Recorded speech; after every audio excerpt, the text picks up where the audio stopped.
previous lecture we were discussing about the expression for the stream function which you see in the board behind me, how to derive that for flow, low Reynolds number flow past a sphere.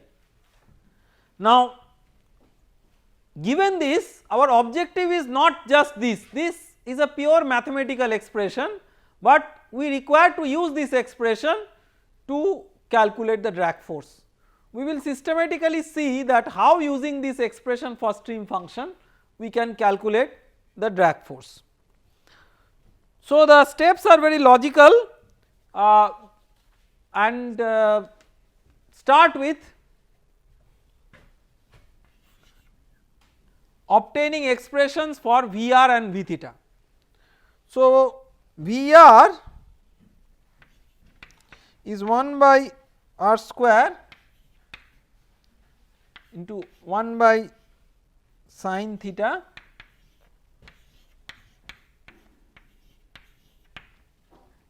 this is the definition of Vr as a function of psi. So 1 by r square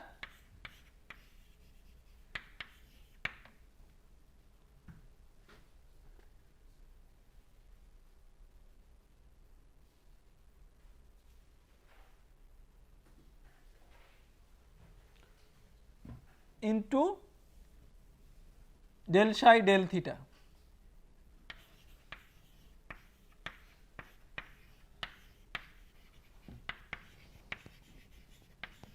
into this term in the box, right. So this sin theta gets cancelled, this 2 gets cancelled, even this r square gets cancelled. So u infinity cos theta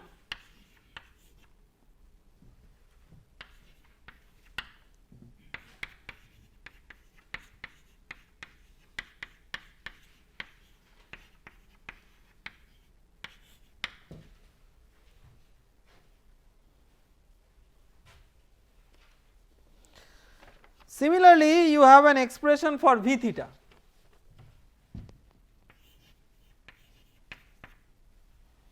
minus 1 by r sin theta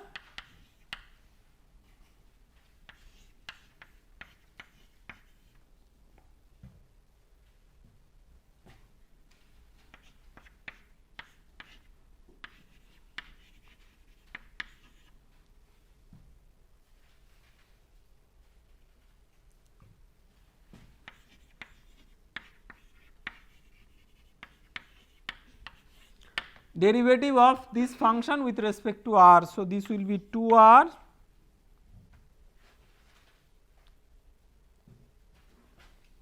minus 3 by 2 r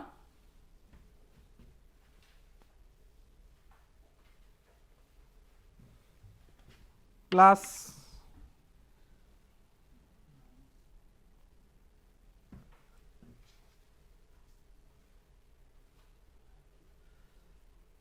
right no r sorry just 3 by 2.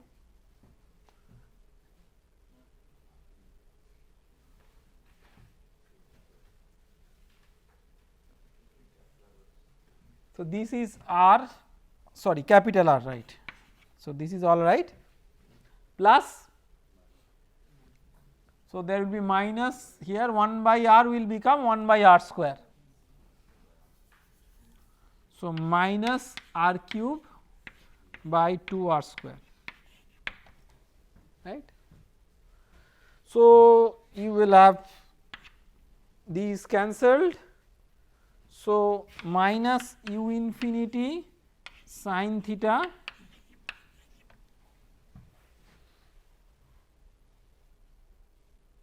you can take this 2r inside 1 minus 3 by 4 capital R by small r minus r cube by 4 r cube. Okay. So, very nice expressions for V r and V theta. Now, to calculate the drag force, what you require? You require the stress distribution on the sphere.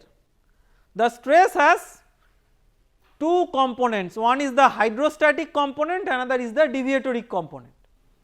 For the hydrostatic component you have to find out what is the pressure distribution around the sphere. So, how will you get the pressure distribution? You will get the pressure distribution if you substitute these velocities in the momentum equation, because momentum equation has both velocity and pressure gradient. So, let us do that.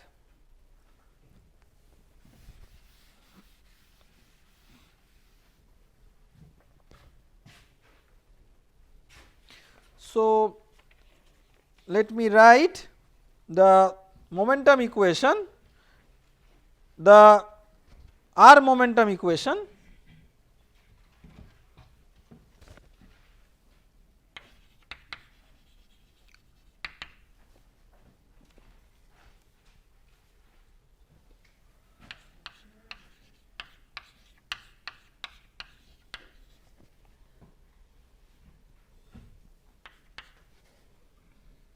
So, these forms are very cumbersome for the polar coordinate system.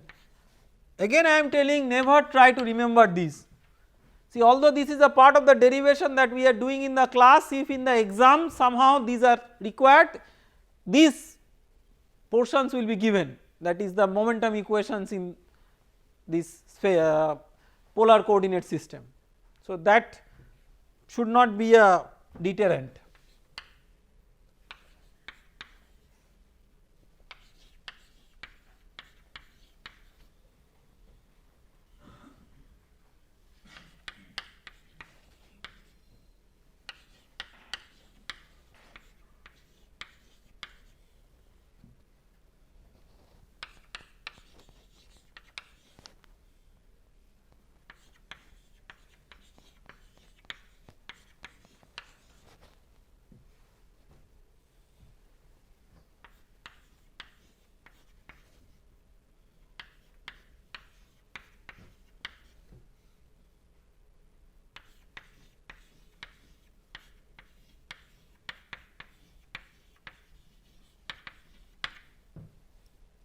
Okay. These forms are so cumbersome, even if you write by seeing, there can be a mistake. So, I mean no great glory in memorizing. So, then I am just telling you the strategy, because I do not want to waste time in calculating these individual terms, right. You know V r and V theta, you just differentiate this. These derivatives are straightforward. So, once you differentiate this, that is you get V r and V theta from here.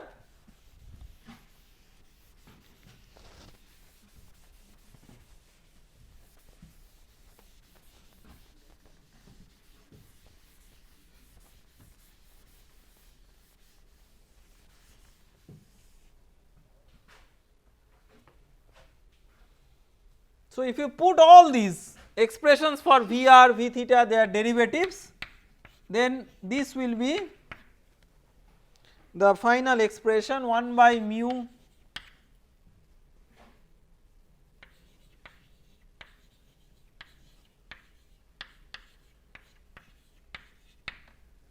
when it gets remarkably simplified after putting everything together, and this is the form that you get. So, you will have P, if you integrate this, u infinity cos theta. So, there is a mu u infinity cos theta 3 r, then r to the power minus 3 dr is r to the power minus 2 by minus 2, right. So, there is a minus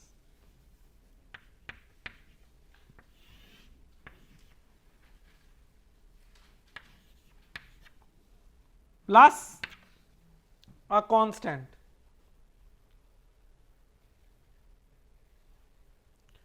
How do you, what is that constant? from intuition you can tell, okay, if you put this constant, then what is the condition here, that at first stream at small r tends to infinity, you have P equal to P infinity, which is the ambient pressure. So, if small r tends to infinity, P equal to P infinity, then this is also P infinity.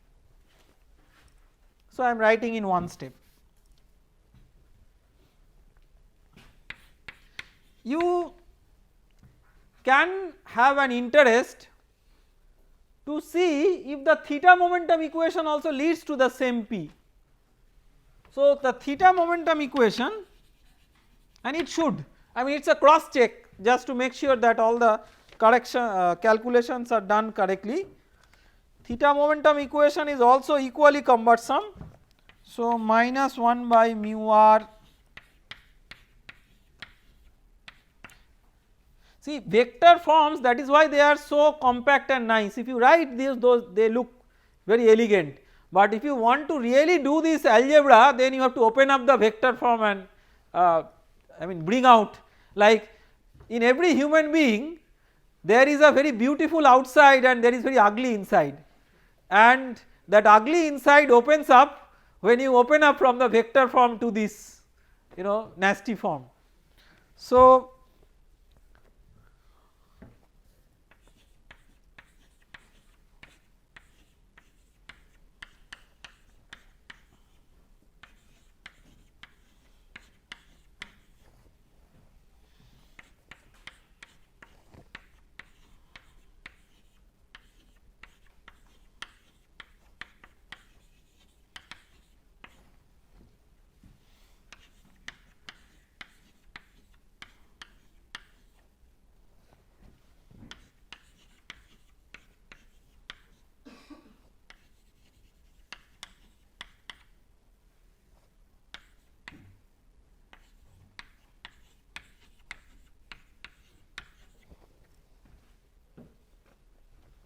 okay.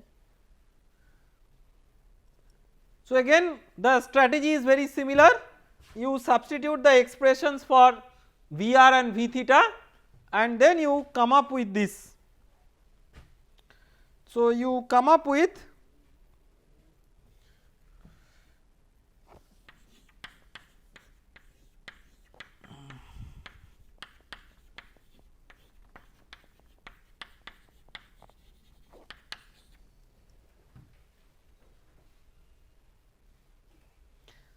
so, if you integrate this, this will lead to the same expression, okay. Sin theta integration will become minus cos theta. So, it will be the same. So, getting the pressure means you know the hydrostatic stress distribution.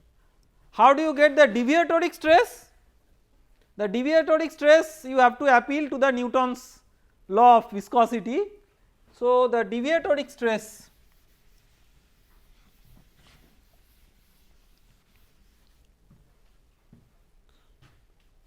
so tau r deviatoric is equal to 2 mu, this is the deviatoric part only, the total tau r is deviatoric minus this P which is hydrostatic. So, 2 mu del V r del r, this is like tau equal to mu du dy expressed in, you know, this coordinate system. So, this will be equal to 2 mu u infinity cos theta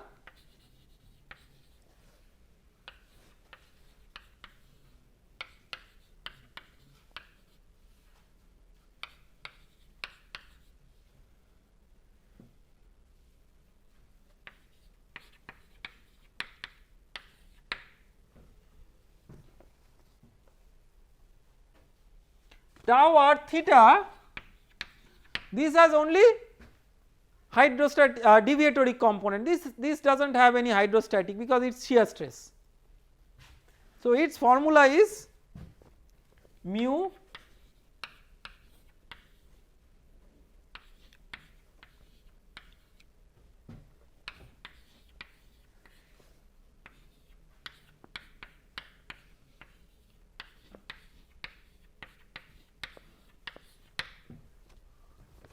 So, this is viscous normal stress.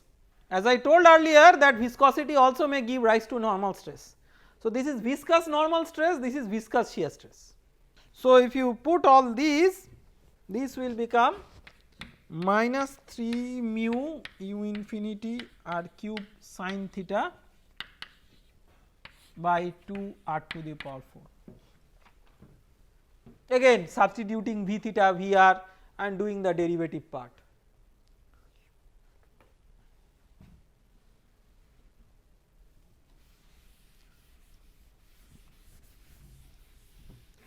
So, now we have all the ingredients to cook the food, and that is what we will do now.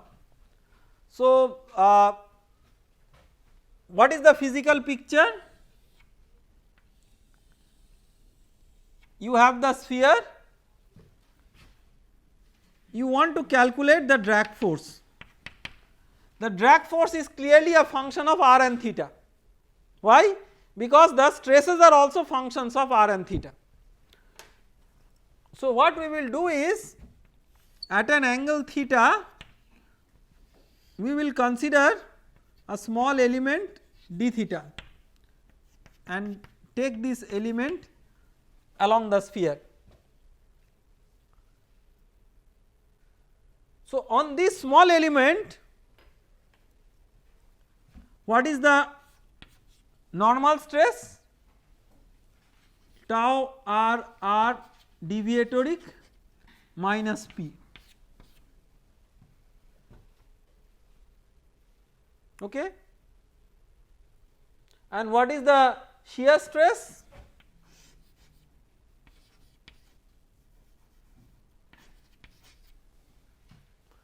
Tau r theta. So, what is the drag force? Drag force is defined as the flow in the force in the direction of the relative flow. So, the relative flow is in this direction. So, we have to resolve the force in the direction of the flow. So, what is that? Remember these are not forces, these are stresses. So, that has to be multiplied with a suitable area that we will come up with. So, tau r deviatoric minus p into what? Cos theta, right?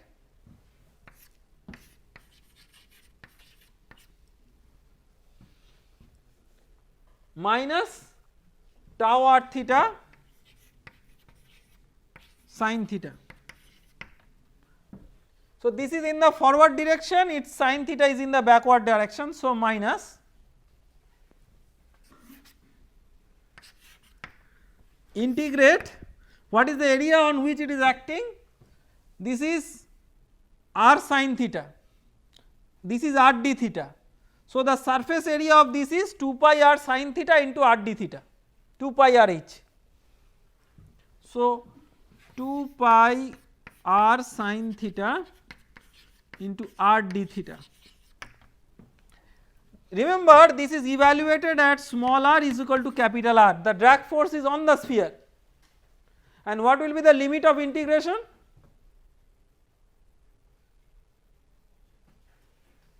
Yes,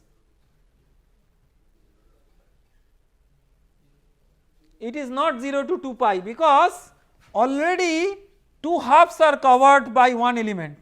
So, it will be 0 to pi. Okay. So, from here you go to the other side, from theta equal to 0 to theta equal to pi, in this way the full sphere is covered, right, because this bottom half is already covered.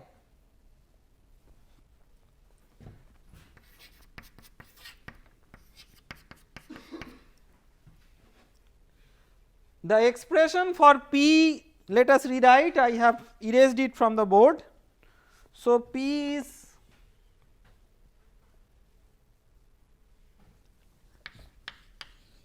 P infinity minus 3 mu u infinity r cos theta by 2 r square. Okay.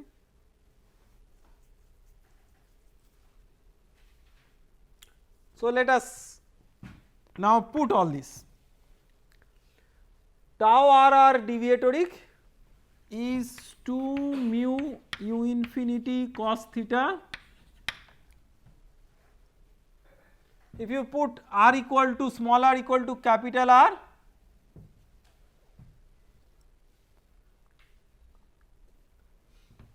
then you divide by r into 3 by 2 minus 3 by 2. So, that is 0, right.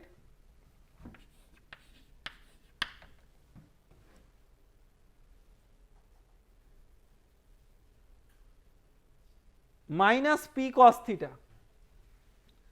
So, minus p cos theta is minus p infinity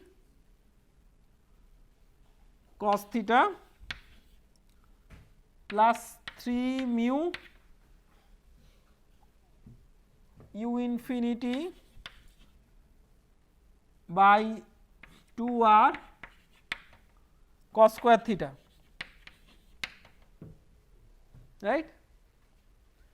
And then there is another term minus tau r theta sin theta. So, that minus and this minus will make it plus.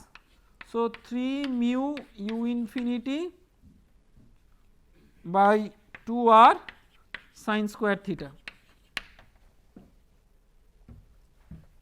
integral 0 to pi into 2 pi r square sin theta d theta.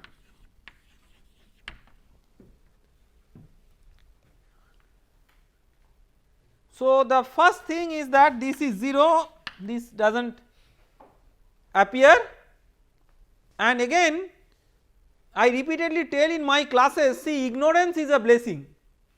Some people have an idea that viscous effect do not give rise to any normal stress. So, then they will not consider this term. By grace of God, this term is 0. So, even if there is this ignorance, that ignorance will not reflect in any error in the calculation. Can you tell what will be the contribution of this p infinity cos theta? See, by integration all of you can tell. See, where from this comes?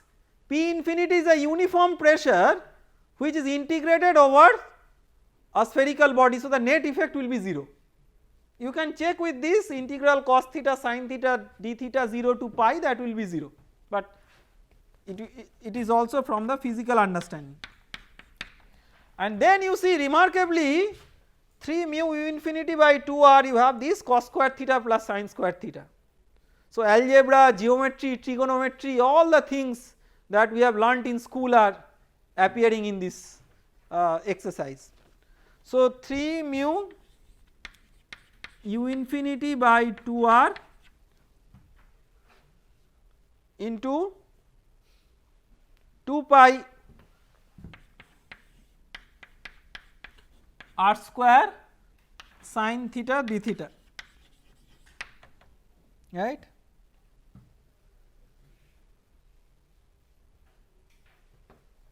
So, these 2 gets cancelled, this r gets cancelled. So, sin theta d theta is minus cos theta, right.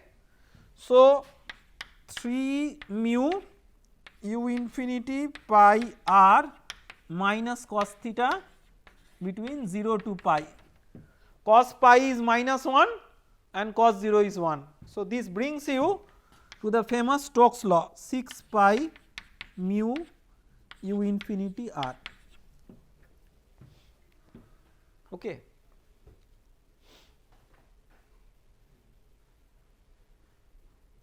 So, this is the force exerted by the fluid on the sphere.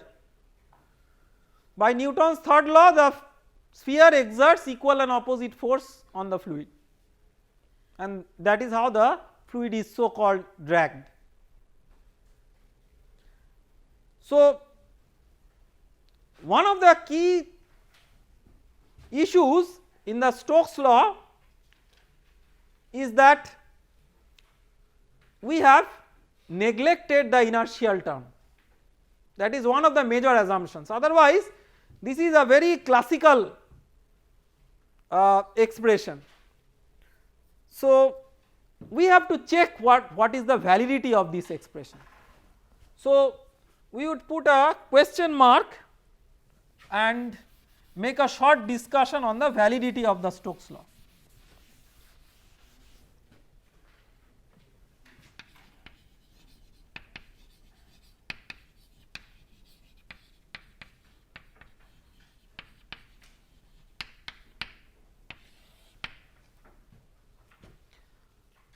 So the validity is dependent on Reynolds number, and instead of looking into the Reynolds number we will see what is the inertia force and what is the viscous force.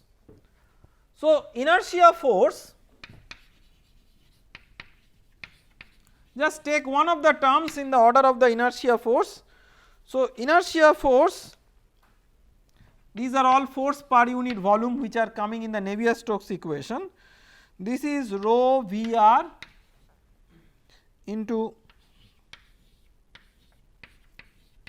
this is one of the terms in the Navier-Stokes equation, you will see one of the inertial terms. So let us look into the expression for Vr and V theta. So if you look into the leading order, so Vr leading order is u infinity and V theta leading order is of the order of u infinity into capital R by small r, that is the leading order term, right, u infinity into capital R by small r. See this is order of magnitude, so whether 3/4, 3/2 all those things are not mattering. So u infinity into capital R by small r, when differentiated with respect to small r it will become of the order of this, right. This is the inertia force per unit volume. What is the viscous force per unit volume?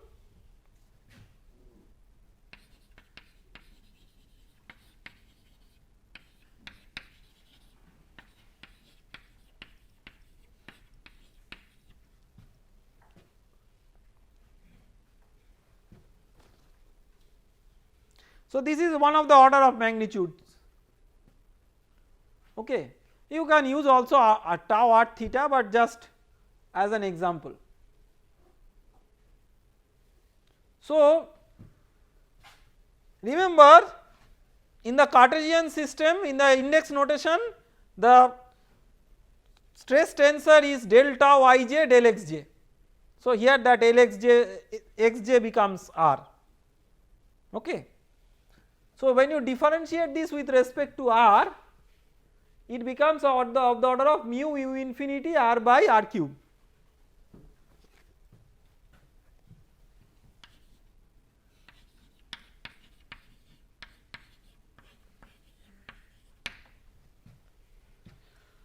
So inertia by viscous,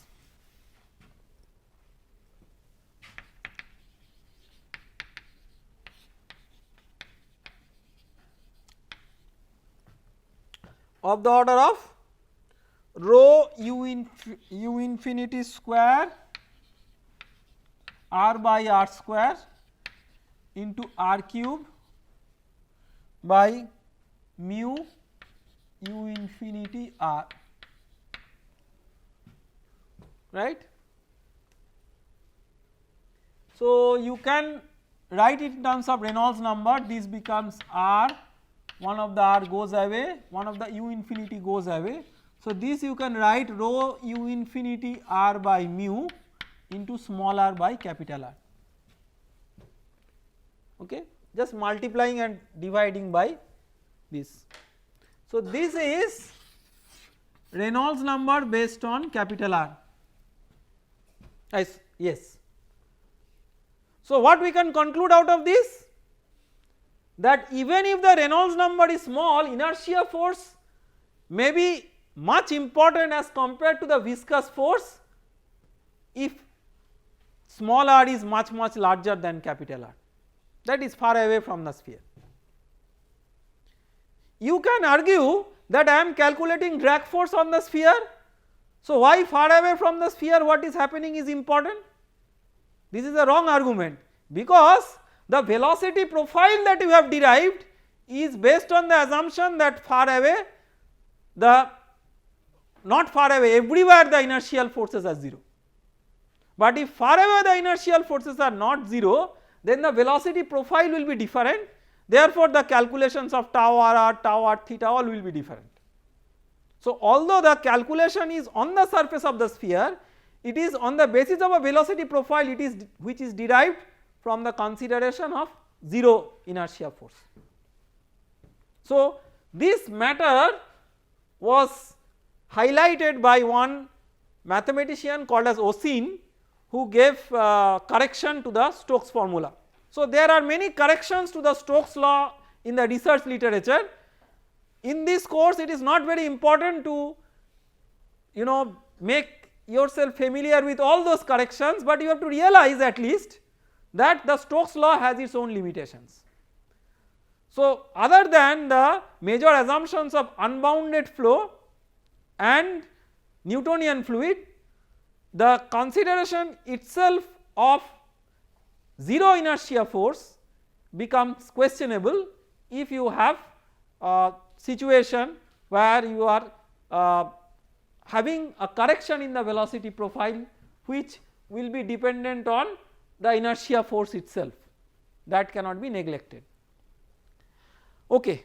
So, with all these let us end this lecture, and so to recapitulate, what we have studied so far is mainly a collection of steady flow low Reynolds number problems, that is what we have studied, but there are many interesting low Reynolds number problems for unsteady flows, and we will look into those low Reynolds number unsteady flow problems which are very important for microfluidic applications in our subsequent lectures. Thank you.